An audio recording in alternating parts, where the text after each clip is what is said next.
அனைவருக்கும் வணக்கம். இன்றைக்கி சிம்பிளிஃபிகேஷன் பார்க்கலாம். இந்த சிம்பிளிஃபிகேஷனில் பார்த்தீங்க அப்படின்னா எல்லாத்துலேயும் பார்த்தீங்கன்னா √30 ப்ளஸ் √30 ப்ளஸ் √30 அப்படியே இன்ஃபினிட்டிவ் போயிட்டே இருக்குது.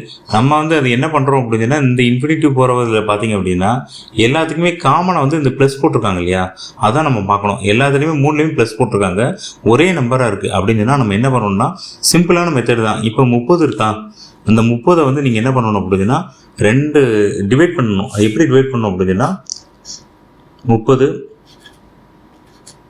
5000 30. இப்போ பார்த்தீங்கன்னா இந்த டிஃப்ரெண்ட் பார்த்தீங்கன்னா 1 இருக்கணும். இந்த மாதிரி உள்ள சிம்பிளிஃபிகேஷனாக உள்ளது என்ன இருக்குது அப்படின்னு பார்க்கணும். இப்போ 30 டிவைட் பண்ணிங்க அப்படின்னா 6/5. அப்போ இதில் பார்த்தீங்கன்னா ப்ளஸ் இருக்குது அப்படின்னா ஆன்சர் 6. இது மைனஸ் இருந்துச்சு அப்படின்னா ஆன்சர் 5. இது மைனஸ்னால் ஆன்சரு, இது ப்ளஸ்னால் இது ஆன்சர். இது பார்த்தீங்க அப்படின்னா இதுக்கான ஆன்சர் பார்த்தீங்க இந்த 30 போட்டிருக்காங்களா, இதுக்கான ஆன்சர் என்ன அப்படின்னா நீங்கள் என்ன பண்ணணும் அப்படின்னா நம்ம பார்த்த மாதிரி +6 போடணும். இது ஆன்சர் 6. இது பார்த்தீங்க அப்படின்னா இங்கே நம்ம போட்டிருக்கோம் 30 - 30. இங்கே பார்த்தீங்கன்னா 30 இருக்கா, இதுக்கு நீங்கள் ஆன்சர் என்ன போடணும் அப்படின்னா இதுக்கு ஆன்சர் 5. ஏற்கனவே இந்த 30 போட்டிருக்கோம் இல்லையா, 30 6 5. டிஃப்ரென்ஸ் பார்த்தீங்கன்னா 1 வரணும், ஆன்சர் 5 வரும். இதேமாரி 42 இருக்குது. 42க்கு போடுங்க 7 6 7 6 42. அப்போ நீங்கள் இந்த 7 6 மட்டும் தான் வரும்.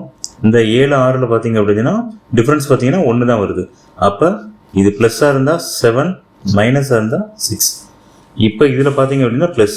அப்போ இதுக்கு ஆன்சர் என்ன பண்ணணும் அப்படின்னா இதுக்கு ஆன்சர் பார்த்தீங்க அப்படின்னா ஆன்சர் 7.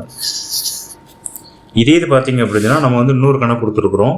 அதில் பார்த்தீங்கன்னா 42 மைனஸ் √42 மைனஸ் √42. இதுக்கு ஆன்சர் என்ன வரும் அப்படின்னா நம்ம ஏற்கனவே பார்த்த மாதிரி தான் ஆன்சர் என்ன பண்ணணும் 42 7 6. பார்த்தீங்க அப்படின்னா இது மைனஸ் இருக்குது, அதனால் இது ஆன்சர் இதுதான். ப்ளஸ்ஸாக இருந்தால் 7. அப்போ இதுக்கு என்ன பண்ணணும் அப்படின்னா நம்ம ப்ளஸ்ஸாக மைனஸான்னு பார்க்குறோம். இது பார்த்தீங்க அப்படின்னா 6 அப்படிங்கிறது இது மைனஸ் கேட்டிருக்கறதுனால இதுக்கு ஆன்சர் என்ன பண்ணணும் அப்படின்னா ஆன்சர் 6. அவ்வளோதான். இதே மாதிரி பார்த்தீங்கன்னா இந்த 6 போட்டிருக்கு, 6க்கு இங்கே ப்ளஸ் கணக்கு போட்டிருக்கு, அதேமாதிரி இங்கே மைனஸ் போட்டிருக்கு. இந்த 6க்கு என்ன அப்படின்னு பார்க்கணும். இந்த 6க்கு பார்த்தீங்க அப்படின்னா 6ஆல் டிவைட் பண்ணுறது என்னென்ன 2 தான், 3 2 6 வந்துடுதா. டிஃப்ரென்ஸ் 1 தான் இருக்கணும். இது பார்த்தீங்க அப்படின்னா 3 இருக்குல்ல, இந்த 3 ப்ளஸுக்கு போட்டுக்கணும், மைனஸ்க்கு 2 போட்டுக்கணும். அப்போ இதோட ஆன்சர் பார்த்தீங்க அப்படின்னா ஆன்சர் இதுக்கு 2. இதே இது பார்த்தீங்க அப்படின்னா இதுக்கு ஆன்சர்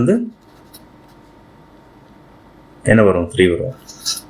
3 2. அவ்வளோதான். இவ்வளோ தாங்க சிம்பிளாக இருக்குது. இதே மாதிரி அடுத்த மெத்தட் ஒன்று இருக்குது. அது பார்த்தீங்க அப்படின்னா டோட்டலாக கொஞ்சம் டிஃப்ரெண்ட்டாக இருக்கும். அது என்ன அப்படின்னா ப்ளஸ் மைனஸ் கலந்து வந்தால் என்ன பண்ணுறது அப்படின்னு சொல்லி அதை நான் அடுத்ததில் நான் சொல்கிறேன். ஏன் அப்படின்னா அது ஒரு என்டையராக ஒரு டிஃப்ரெண்ட்டாக இருக்கும். ப்ளஸ்ஸும் மைனஸும் சேராமல் இருக்கிறது மட்டும் இப்போ நான் சொல்லியிருக்கேன். ப்ளஸ்ஸும் மைனஸும் சேர்ந்து வந்தால் எப்படி இருக்கும் அப்படின்னு நம்ம எப்படின்னா ஏற்கனவே சொன்ன மாதிரி தான் √6 ப்ளஸ் √6 ப்ளஸ் √6 இப்படியே போயிட்டுருக்கு அப்படின்னா இன்ஃபினிட்டிவ்.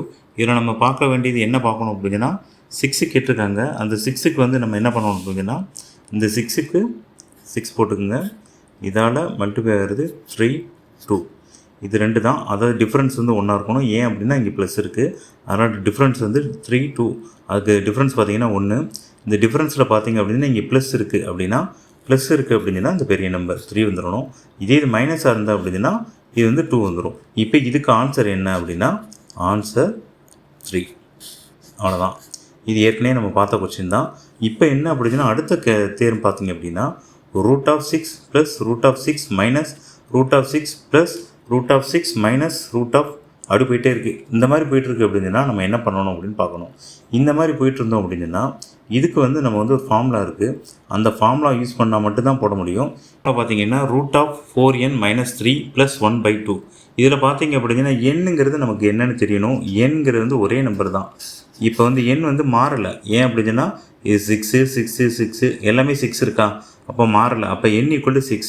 அப்போ பார்த்தீங்க அப்படின்னா 4 × 6 - 3 + 1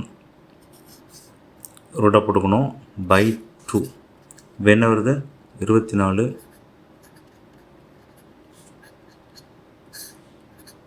இப்போ மொதல் இதுதான் முடிக்கணும். 24க்கு என்ன வருதுன்னு பாருங்கள், 21 வருதா. அதுக்கடுத்து வந்து +1/2. அப்போ ஆன்சர் வந்து இந்த இருக்குது சி. இதுதான் ஆன்சர். இப்போ வந்து நீங்கள் வந்து ஃபஸ்ட்டு வந்து ப்ளஸ் அப்படி வந்தது அப்படின்னு சொன்னால் நம்ம என்ன பண்ணணும் அப்படின்னா 6 இருக்குது. அந்த 6ஐ வந்து நம்ம 2 டிவைட் பண்ணிக்கிறோம். 3, 2 டிஃப்ரென்ஸ் பார்த்தீங்கன்னா 1 இருக்குது. இதில் வந்து ப்ளஸ்ஸாக கேட்டிருந்தாங்க, இந்த மாதிரி கேட்டிருந்தாங்க அப்படின்னு சொன்னால் ஆன்சர் வந்து இது எழுதிக்கணும். மைனஸாக கேட்டிருந்தாங்க அப்படின்னு சொன்னால், அதாவது √6 மைனஸ் √6 மைனஸ் √6 அப்படி கேட்டிருந்தாங்க அப்படின்னு சொன்னால் ஆன்சர் வந்து இந்த 2 வரும். ப்ளஸ் அப்படின்னு சொல்லி போட்டிருந்தாங்க அப்படின்னு சொன்னால் ப்ளஸ் அப்படின்னு சொன்னால் இந்த ஆன்சர் 2 வரும். அவ்வளோதான். இதுதாங்க சிம்பிள். இதில் அப்படின்னா +6 ப்ளஸ் அதுக்கடுத்து -6 +6 மைனஸ் இந்த மாதிரி கேட்டதுனால இதுக்கு ஒரு ஃபார்முலா யூஸ் பண்ணுறோம். அந்த ஃபார்முலா √4n - 3 + 1/2. என்கிறது வந்து ஒரே நம்பர் தான், 6 இருக்கா. இது வந்து ப்ளஸ்ஸு மைனஸ்ன்னு வந்தால் மட்டும்தான் அந்த ஃபார்முலா யூஸ் பண்ணணும். n = 6 போட்டனால 4 × 6 -3 + 1 24 - 3 + 1. இது ரெண்டையும் கூட்டணும் அப்படின்னா என்ன வருது, /2. அப்போ 21 + 1/2. அப்போ ஆன்சர் வந்து இந்த இருக்குது. இதுதான் ஆன்சர். இப்படி தான் வந்து நீங்கள் பார்க்கணும். இது ரொம்ப ஈஸியான மெத்தட். இது வந்து கண்டிப்பாக வந்துச்சு அப்படின்னா நீங்கள் பார்த்த செகண்ட்லேயே நீங்கள் ஆன்சர் சொல்லிடலாம். ஞாபகம் வச்சுக்கோங்க. தேங்க்யூ.